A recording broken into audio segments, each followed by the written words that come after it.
In today's video, I'm going to teach you how to edit Doc in Pandadoc. First, make sure you're logged into your Pandadoc account and you're on the main dashboard. From here, look for the Documents section. This is where all of your existing documents are stored. Take a moment to scan through the list and find the document you want to work on. You can use the search bar or filters if you have a lot of documents. Once you've located it, click on the document title to open it in the Pandadoc editor. When the document opens, you'll see the content laid out in blocks. These might include text, images, and tables.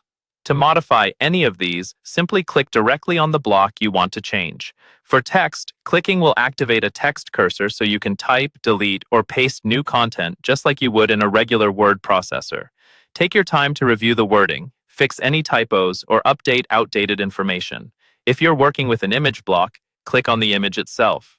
This will bring up options to replace the image, resize it, or adjust its placement within the document. Make sure your images are clear and relevant, and that they don't overlap other elements.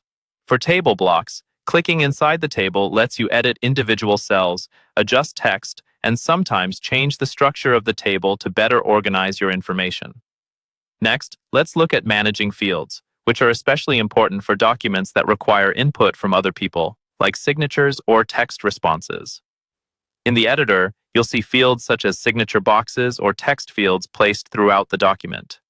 If you need to move one of these, click on it and drag it to the new position. This drag and drop action lets you fine-tune your layout so fields line up neatly with the content they relate to. If you need to change who a field is assigned to, click on the field once to bring up the floating toolbar. From there, you can reassign the field to a different recipient. This is useful if you realize a signature or a text response should go to another person, or if you've updated your list of recipients. As you're making all these edits, you don't need to worry about manually saving your work. Pandadoc automatically saves changes as you go. Still, it's a good idea to pause occasionally and let the page fully update, especially after bigger edits. Once you're done, you can close the editor or proceed to send or share your updated document with confidence, knowing your changes have been saved.